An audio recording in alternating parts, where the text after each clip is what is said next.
Hello పిల్లలు, praise the Lord. Welcome to kids story time. పిల్లలు, ఈరోజు లెసన్కు మీరందరూ రెడీగా ఉన్నారు కదా? Okay, let's start. పిల్లలు, ఒక ఊర్లో ఒక మమ్మీ, డాడీ ఇంకా ఇద్దరు సిస్టర్స్ ఉన్నారు. ఒక సిస్టర్ పేరు బెట్టి, ఇంకొక సిస్టర్ పేరు మున్ని. బెట్టి ఇంకా మున్ని చాలా ప్రేమగా ఉంటారు. కలిసి భోంచేస్తారు, కలిసి ఆడుకుంటారు, చాలా ఫ్రెండ్లీగా ఉంటారు. చాలామంది ఇళ్లలో సిబ్లింగ్స్ ఎప్పుడు ఫైటింగ్ చేసుకుంటుంటారు కదా, కానీ బెట్టి ఇంకా మున్ని చాలా ప్రేమగా ఉంటారు పిల్లలు. కానీ వీళ్ళిద్దరి మధ్యలో కొన్ని డిఫరెన్సెస్ ఉన్నాయి.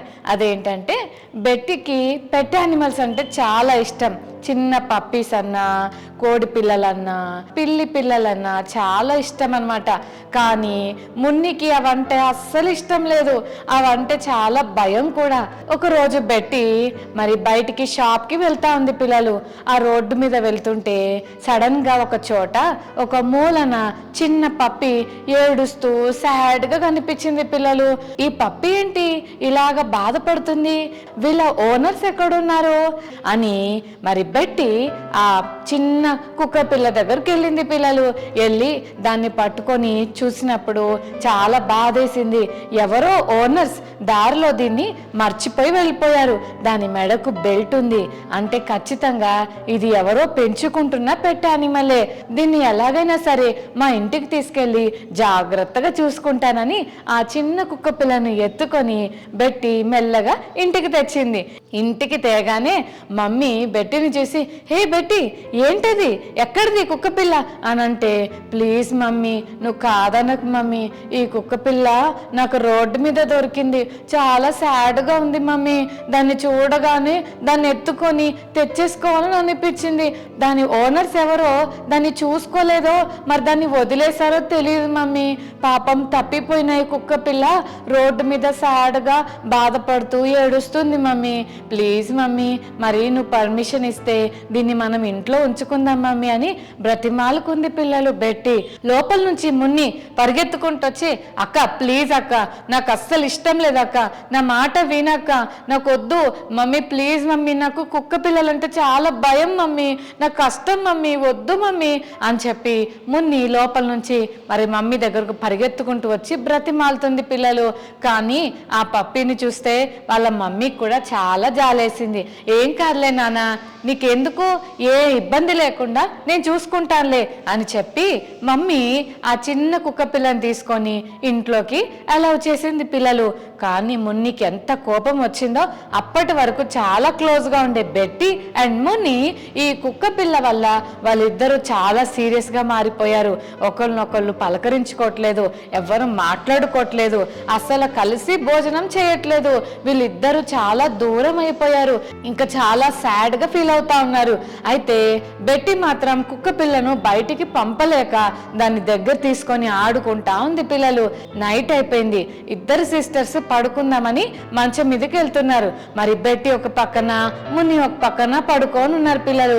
కానీ ఆ కుక్క పిల్ల మాత్రం ఒకటే ఏడుస్తుంది.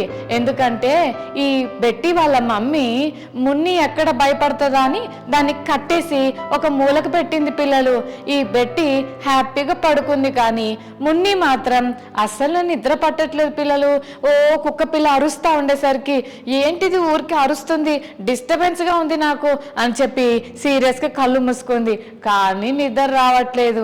ఏమైంది, ఇది ఎందుకు ఇలా అరుస్తుంది అని అర్ధరాత్రి మెల్లగా లేచి ఆ కుక్క పిల్ల దగ్గరికి వెళ్ళింది పిల్లలు మున్ని. అది చాలా జాలిగా మున్ని వైపు చూస్తా ఉంది పిల్లలు. అదేంటి ఇది నన్ను ఇంత జాలిగా చూస్తుంది, ఏమైంది పప్పి, ఎందుకు అలా ఏడుస్తున్నావు అని మున్ని అడుగుతుంటే అది ఏడుస్తా అలా జాలిగా చూస్తున్నప్పుడు మెల్లగా దాన్ని ట్యాప్ చేయాలని దాని తల మీద మున్ని చేతులు పెట్టి ఇలా అంటం స్టార్ట్ చేసింది. ఎప్పుడైతే మున్ని ఆ చిన్న కుక్క పిల్లని తల మీద నెమరటం మొదలు పెట్టిందో వెంటనే అది అలా పడుకుంది పిల్లలు. అప్పుడు మున్ని కనిపించింది, అబ్బో కుక్క పిల్ల అంటే నేను చాలా భయపడ్డాను, కానీ ఇంత మరి ప్రేమ కలిగిందా అని అనుకుంటూ మరి దగ్గరకు తీసుకొని, నువ్వేం భయపడకు, ఈ రోజు నుంచి నీతో మంచిగా ఉంటానే, నువ్వు నా ఫ్రెండ్ అయిపోయావు అని మాట్లాడుతుంటే నిద్రలో నుంచి మెల్లగా మమ్మీ, డాడీ, బెట్టి దూరం నుంచి చూస్తూ, అమ్మో ఇదెక్కడ ఆశ్చర్యం, మున్ని కుక్క పిల్ల అసలు వద్దే వద్దని అనింది కదా, సడన్గా ఏంటి ఇలా మారిపోయింది అని ఆశ్చర్యపడుతుంటే అప్పుడు వాళ్ళందరినీ చూసిన మున్ని అనింది, మమ్మీ, డాడీ, బెట్టి అక్క, ఈ రోజు నుంచి నా కుక్క పిల్లకు నేను సోఫియా అని పేరు పెడుతున్నాను అని చెప్పింది. నీ కుక్క పిల్ల అంటే, అవును, నా కుక్క పిల్లకు నేను పెడుతున్న కొత్త పేరు ఏంటంటే సోఫియా, ఇక నుంచి మేమిద్దరం చాలా క్లోజ్ ఫ్రెండ్స్ అని ఎప్పుడైతే చెప్పిందో అప్పటి నుండి ఆ ఇంట్లో అందరూ కూడా ఆ పప్పీతో చాలా హ్యాపీగా గడుపుతున్నారు. సిస్టర్స్ ఇద్దరి మధ్యలో పోయిన ఆ ప్రేమ తిరిగి వచ్చేసింది. వాళ్ళిద్దరు ఫ్రెండ్స్ అయిపోయారు, దోస్త్ చెప్పుకున్నారు, హ్యాపీగా ఉన్నారు పిల్లలు. ఈ లెసన్లో మనం ఏం నేర్చుకుంటున్నాం? బాధతో ఉండి తన ఓనర్స్ని మిస్ అయ్యి ఒంటరిగా ఫీల్ అవుతున్న ఆ చిన్న పప్పీకు మున్ని ఎంత ప్రేమను అందించిందో వెంటనే ఆ సోఫియా ఆ ఇంట్లో ఒక ఫ్యామిలీ మెంబర్గా అయిపోయింది. పిల్లలు, మన జీవితాల్లో కూడా చాలా మంది బాధలో, ఒంటరితనంలో, తనకు ఫ్రెండ్స్ ఎవరు లేక, మమ్మీ లేక, డాడీ లేక సాడ్గా ఉన్న వాళ్ళని మనం ఎప్పుడైతే హక్కున చేర్చుకుంటామో అలాంటి వారిని బట్టి దేవుడు మనల్ని బ్లెస్ చేస్తాడు, మన ద్వారా వారికి చాలా హ్యాపీనెస్ వస్తుంది. ఓకేనా? అలా మనం కూడా ఇతరులను ప్రేమించాలి. బైబిల్ గ్రంథంలో కూడా ఒక సంఘటన నాకు జ్ఞాపకం వస్తుంది. అదేంటంటే కింగ్ సాల్ అలాగే వాళ్ళ కొడుకైన జోనతన్ వాళ్ళిద్దరూ చనిపోయిన తర్వాత అందరూ కలిసి రాజైన దావీదుకు కిరీటం పెట్టి సింహాసనం మీద అతని కూర్చోబెట్టి ఇప్పటి నుండి మాకు దావీదే రాజు అని అందరూ ప్రకటించారు పిల్లలు. అప్పుడు దావీదు రాజు కాకముందు అతని ఫ్రెండ్ అయిన జోనతన్కి ఒక ప్రామిస్ చేశాడు. అదేంటంటే, నువ్వు చనిపోతే నీ పిల్లల్ని నేను చూసుకుంటా, నేను చనిపోతే నా పిల్లల్ని నువ్వు చూసుకోవాలి, ఓకేనా అని వాళ్ళిద్దరూ ఒక నిబంధన చేసుకున్నారు. అందుకని ఈ ఇద్దరు ఫ్రెండ్స్కి అది గుర్తుండిపోయింది పిల్లలు. రాజైన దావీదు సింహాసనం ఎక్కాక ఫస్ట్ దేవునికి థ్యాంక్స్ చెప్పాడు. ఆ తర్వాత రాజు ఆలోచించాడు, నా ఫ్రెండ్ అయిన జోనతన్కి నేను ఒక ప్రామిస్ చేశాను. అదేంటంటే, నేను బ్రతికుంటే నీ పిల్లల్ని నేను చూసుకుంటాను, ఒకవేళ నువ్వు బ్రతికుంటే నా పిల్లల్ని నువ్వు చూసుకో అన్నాను కదా. అందుకని తన రాజ్యంలో ఉన్న ముఖ్యులను పిలిచి, మరి నా ఫ్రెండ్ అయిన జోనతన్కి నేను హెల్ప్ చేయాలి, ఎలాగో నా ఫ్రెండ్ చనిపోయాడని నాకు తెలుసు, ఈ విషయం నాకు చాలా బాధ అనిపిస్తుంది, కానీ నేను చేసిన ప్రామిస్ నిలబెట్టుకోవాలని అనుకుంటున్నాను. జోనతన్ వాళ్ళ ఫ్యామిలీకి సంబంధించిన వాళ్ళు ఎవరైనా బ్రతుకున్నారా? తెలిస్తే నాకు చెప్పండి అని కింగ్ డేవిడ్ అన్నాడు పిల్లలు. అప్పుడు సౌలు రాజు సర్వెంట్ అయిన సీబా అనే ఒక వ్యక్తి ఉన్నాడు పిల్లలు. ఆయన చెప్పాడు, రాజా, లోదేబారు అనే ఒక ఊర్లో మాకీరు అనే ఒక వ్యక్తి ఇంట్లో మరి జోనతన్ వాళ్ళ కొడుకైన మెఫీబోషెతు ఉన్నాడు రాజా, ఆయన బ్రతికే ఉన్నాడు అని చెప్పాడు పిల్లలు. అవునా, నిజమా? మెఫీబోషెతు బ్రతుకున్నాడా?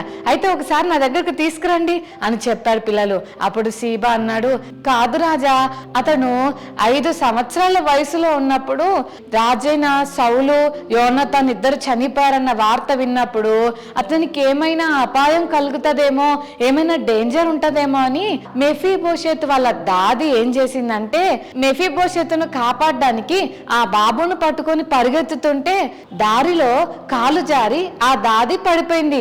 చేతిలో నుంచి ఆ బాబు కింద పడిపోయాడు. అప్పుడే అతని కాలు విరిగిపోయింది. ఇప్పుడు మెఫీబోషెతుకు కాళ్ళు సరిగా పనిచేయవు, అతను కుంటివాడు రాజా అని చెప్పాడు పిల్లలు సీబా అనే వ్యక్తి. అప్పుడు కింగ్ డేవిడ్ అన్నాడు, ఏం పర్వాలేదు, తీసుకురండి నా దగ్గరకు, నేను చేసిన ప్రామిస్ను నిలబెట్టుకోవాలి అని చెప్పాడు పిల్లలు.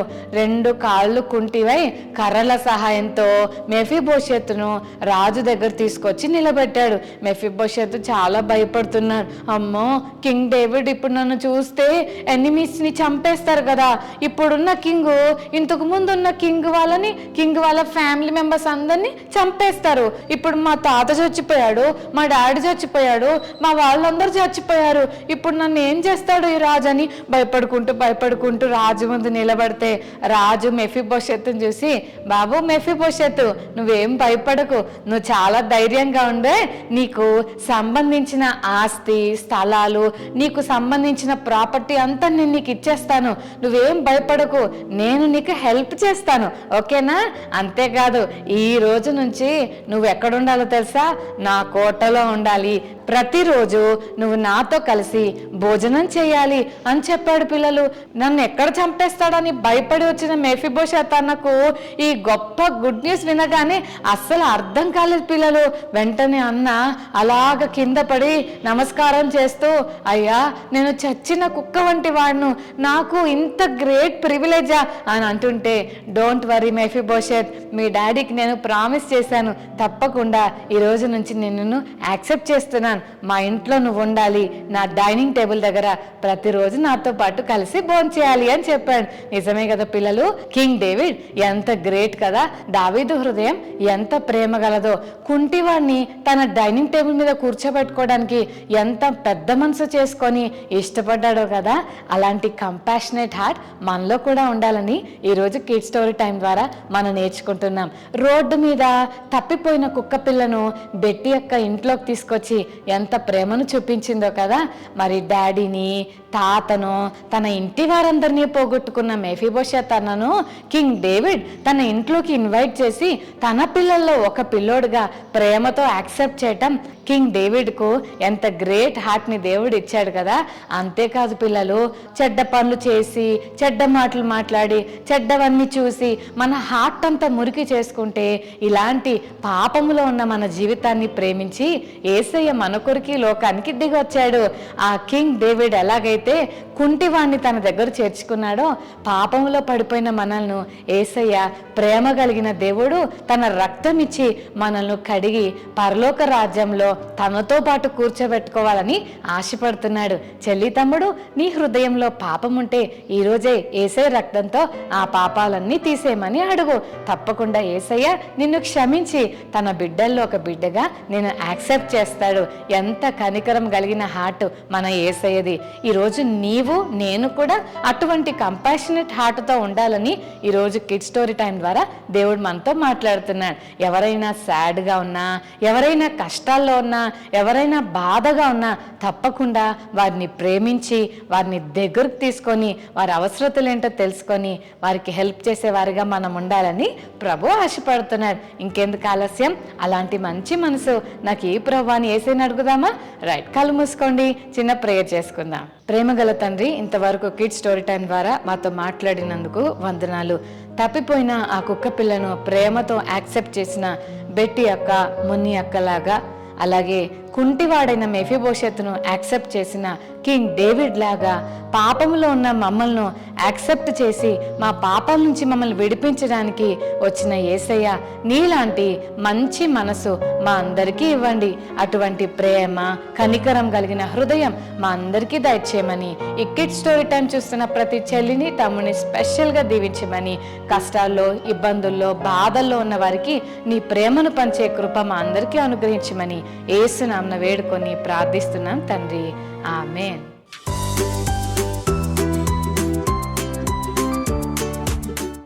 ఓకే చిల్డ్రన్, మరి ఈరోజు మెమరీ వర్స్ నేర్చుకుందామా? మాథ్యూ 5:7, మత్తయి 5:7. కనికరము గలవారు ధన్యులు, వారు కనికరము పొందుదురు.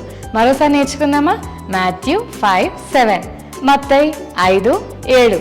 కనికరము గలవారు ధన్యులు, వారు కనికరము పొందుదురు. మత్తయి 5:7. Okay children, God bless you.